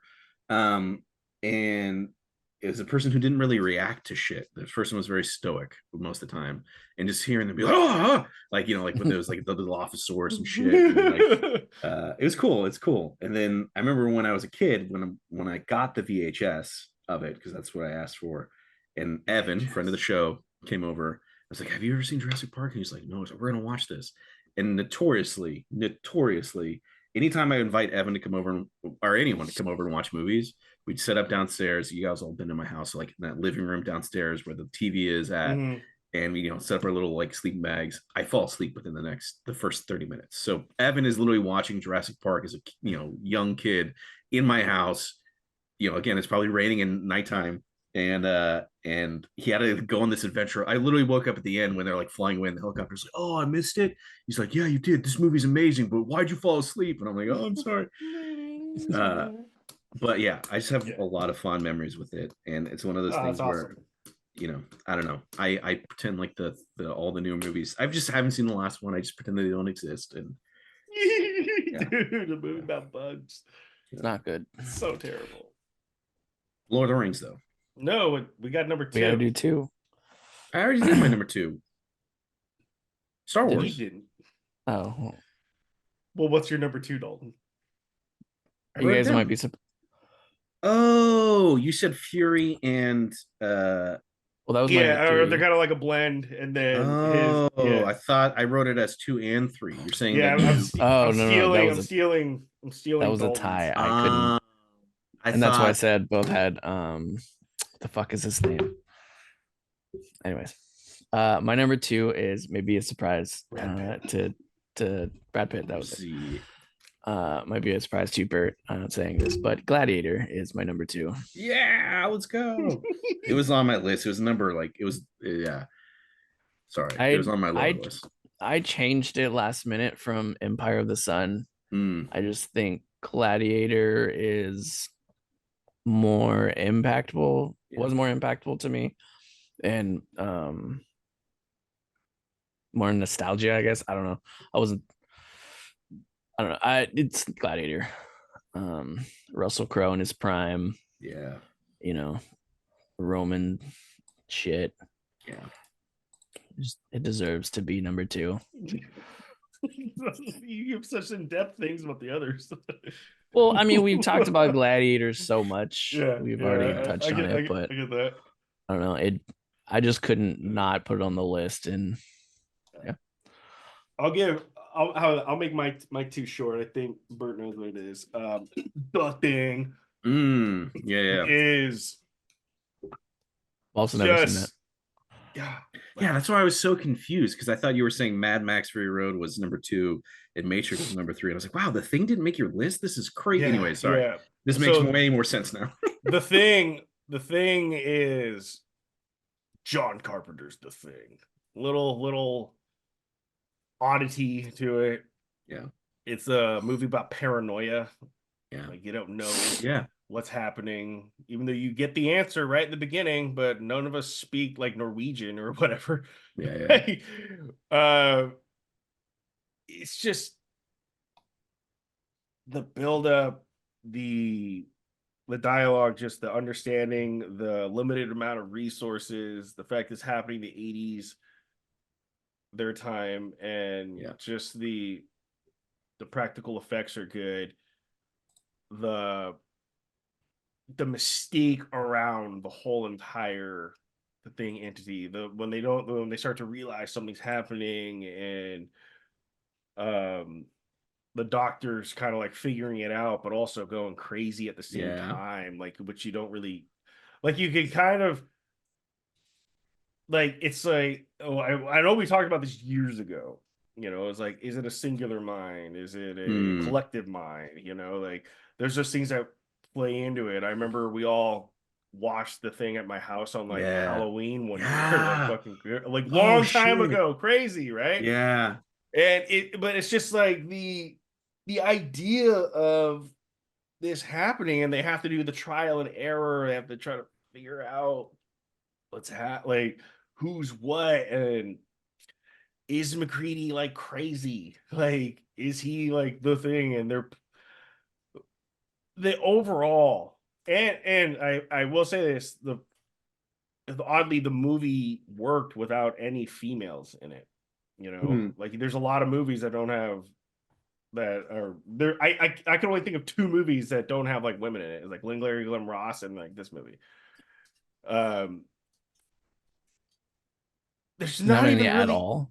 None at all. Like crazy, right? Yeah, it's just a bunch That's of dudes crazy. in a research station. Yeah. So I was like, how is this gonna What the work? fuck?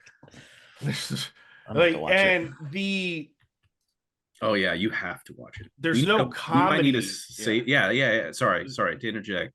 This might be definitely a movie that next time I go up, we just do. I'd love the idea of coming back full circle and going back to your house and watching Yeah. it. So Yeah. yeah. There's I'm no down. I'll save comedy it. in the movie, like at all. Like it's just everybody's just dealing with the shitty situation that they're in Antarctica on this fucking base and they can't really do shit. And they're just like, yeah. Like, but yeah. the ending, if I had to have like any sort of meh portion, there's maybe like a whole maybe 10-minute spot of when they're kind of like maybe searching around for the base or searching for a child's. It was like, oh, you motherfuckers, just blow up the base. Yeah. But then, then you get to the end. Yeah. You get to the end. Is it Childs? Is it McGreedy? Yeah. Childs did abandon his post. He thought he saw something, but what did he think he saw? Childs doesn't have any breath. Yeah. McGreedy does. Yep. Childs looks pretty warm and cozy, but McGreedy looks frozen. Yep. But then again, maybe it is McGreedy. I don't know. Maybe it is, yeah. Maybe it is. He's playing both sides. Have we talked about the whole he hands him gasoline? Yeah, I've heard that. Yes. Yeah. Yes. Like it's just it's a good one. It's a good one. And I think John Carpenter's gonna go to his grave with that one. Like he knows. Yeah. He's just I think he just needs to confirm it for people, but he knows. He knows. But that's my number two. That's great. That makes way more sense. I was so confused. Yeah, no. I had a tie. I couldn't choose between the two, and it all needed to be on there. But anyways, number one. Yeah, now we're here. Lord of the motherfucking Rings. Lord of the Rings, baby. Crunch. So good. Here's my thing with Lord of the Rings. Again, there's a theme here with all my movies. Again, except for Wet Hot American Summer. I saw Lord of the Rings in theaters with my dad because my dad was like, he's like, do you know anything about Lord of the Rings? I go, nope, not a clue. He goes, all right, we're going to the theater. We're watching this. I'm super excited. I want you to, you're just going to love this. I go, okay. And like we went to the theater and Fellowship of the Ring just blew my mind. Like I was instantly transported to Middle Earth and being like, what is this place? How do I learn everything I possibly can about it? Like everything fascinated me. And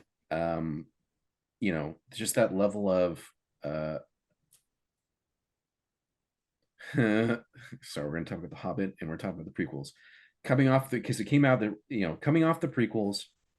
And now in hindsight of The Hobbit, Lord of the Rings, just Peter Jackson did such a great job with the Lord of the Rings trilogy, seamlessly blending CGI and like practical effects.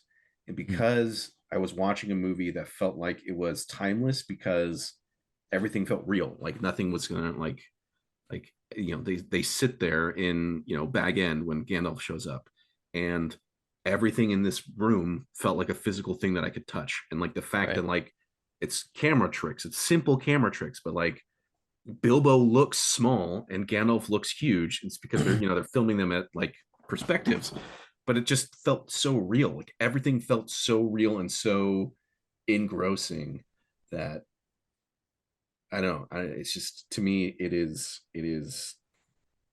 the trilogy, the entire trilogy is a cinematic masterpiece. Mm-hmm. I concur. Like you guys know how I saw it. I'll just reiterate.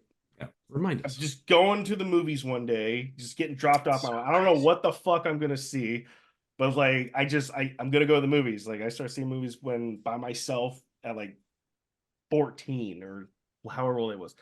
There's a line wrapped around the fucking theater. I'm like, what line is this for? Like he's asking, it was for Lord of the Rings. I'm like, I guess I'll buy a ticket and jump in line. By myself, don't just know, so random. don't know anybody. Yeah. Don't know anybody in there. I was like, what's happening right now? And then when it ends, I was like, it ended. I wanted to keep going. Yeah. Like I can sit here. Like I need to know where they're going. Yeah. And I had that feeling too. It's just it was nuts. It was It was crazy. The Nazgul were like the coolest thing in the world Yeah. for Dude, right? me. The Balrog was Yeah. amazing. The Moria, all of Moria was like my favorite part of it. It's just like, oh god. Yeah. Then you start playing the card game, you start to realize, you start find more facts, Bert or dictionary. Mhm. You know, and then you have the second movie, which I didn't like as much. Like if I had to put it between like 1, 2, and 3, it'd be like 1, 3, Interesting. 2. But then I watched the second one as I've gotten older, and you start to appreciate for like what it was happening more and all these things, and then you're like, oh man, shit, this is Definitely pretty realize that how much it good. sets up the third. Yeah. Oh yeah, 100%. And then so you go back, you're like, man, maybe 2 and 3 are kind of like they go back and forth. But number one is the extended version of number one is always just going to be so nostalgic. It's going to be the best character building I've seen, and I don't know how long. Like I just don't know like how you could build up characters better. Like everybody has a Yeah. backstory. Like everybody has just something that they're working towards. You know, like yeah. I mean, fuck. I mean, I remember watching it and thinking Elrond was a bad guy, just because like he's just so negative towards things. Like, why are Yeah, you yeah. negative? Oh, like, Yeah. and then you go to the third movie. Oh yeah, well I saw men fail. Yeah, Like, yeah, I yeah. was there, asshole. Like we were like 5 feet from the like winning this war Yeah. and saving hundreds of thousands of lives, but Yeah. no, and Yeah. I can't kill. I can't. This is crazy. I'm the asshole if I just stab this guy and throw it in there. Yeah, crazy, right, crazy. But then again, who knows? If he grabbed it, we don't know. Yeah. Yeah. Like only Frodo could have grabbed the ring. Yeah. You're like only Frodo. Like hobbits have a resilience towards the ring somehow. Yeah. Even Sam. Can I go off on one tangential thing? Sure. Okay. Hear me out on this. We know that chickens exist in Middle Earth, correct? Yeah. Great. So could you not, in theory, put the ring around a chicken's neck and lead it into Mordor? I mean, yeah, chicken's got to live. I mean, yeah, but you could, right? Just put it around it, and just at that point, nobody's holding the ring, and the chicken would be corrupted. But it's a chicken, and it doesn't have any fingers, so it can't really put the ring Then on. how do you get the ring on the chain to get it on the chicken? You tie. Oh. Or you're just using tongs, or is there a Yeah, transference of power That's or interesting. transference of That's evil? interesting. Yeah, never mind. You broke that one. Thanks. Broken. uh, I remember seeing it. I saw it with my family in the theaters, and then I came home and I was like just so engulfed in the whole fantasy thing at that point. That was when like Yahoo chats were a thing. Mm-hmm. And so like I went in Yahoo chat and I was like going in those like chat rooms or whatever, and they were doing like all this RPG shit in there. And I remember weird. Dalton, I borrowed your Fellowship version for like a month. Just kept rewatching it. it Until I would got my own. Fellowship of the Ring was the first movie that I recall that I ever watched repeatedly over and over and over. Yeah, it's that easy. To the point where like I could still recite probably the first 5 minutes of it. Yeah. Oh, I could word for word. Yeah. Like, you just know what's gonna happen. You can anticipate everything. Like, I think as I'm older now, I just appreciate it. Like you just gotta appreciate the Originalness of it. And like Bert said, that the mix between practical and CGI and so cool. So good. One of my favorite scenes is when Arwen gets Frodo in the forest. You're like, and Aragorn's like, no, I'll go. It's like, oh yeah, I'm faster. He's like, ride hard. And then she's just like bolting out of there, and then she's getting chased by like 9 Nazgul, and then when she gets halfway across the river, the whole river scene was just like, fucking if you sick. want him, come and claim him. Yeah. Like Like, so cool, Yeah, so yeah. cool, so Give cool. up the ring. I didn't appreciate it as a kid. I'm Shelf. like, I would rather have Aragorn doing it. And then you watch it like, man, she's really putting her neck out there. Yeah. Like, she's really would have been cool to see Arwen fight, some things. Yeah. She's technically, so they originally had, not original. Well, yeah, I guess. She's at the Battle of Helm's Deep, or they recorded footage of her at the Battle of Helm's Deep. She comes with the elves, and they did test screening for it, and people were like, just so like, no, this is fundamentally wrong for the books and blah blah blah. It didn't test really well, so they took it out. They cut all the scenes with Arwen out of it. Just put Haldir in there, and then they put Haldir, right? Or well, Yeah. he was there. But you know the scene when they're all charging out of, I think I've told this on the podcast before, so stop me. But you know the scene where they're all charging out of the it's the last ride, right? And they're charging out down the gangplank to the swarm of Uruk-hai before Aramir shows up. There's a couple quick clips when they cut back to like the whole group there that you see Arwen actually in that group, because they couldn't cut out the fact that she was still there. So you'll see you'll see a person with that looks like it's a stunt double, but it looks like Arwen. And yeah, so you never notice it unless somebody calls it out, but then once you see it, you're like, oh yeah, that's great. Awesome. I know we're kind of coming up on time. Service starts at 10:30 and it's 10:18. I gotta get ready, but man, I enjoyed this. This is a very good one. Cannibals, weddings, movies. Yeah. Let me just share limbs. Screen on this, and once you see, now you'll know it's not illegal to eat. You see this? Human, unless you're in Idaho. Okay. Oh shit! I see it. Yeah. Anyways, you have Aomir. Yeah.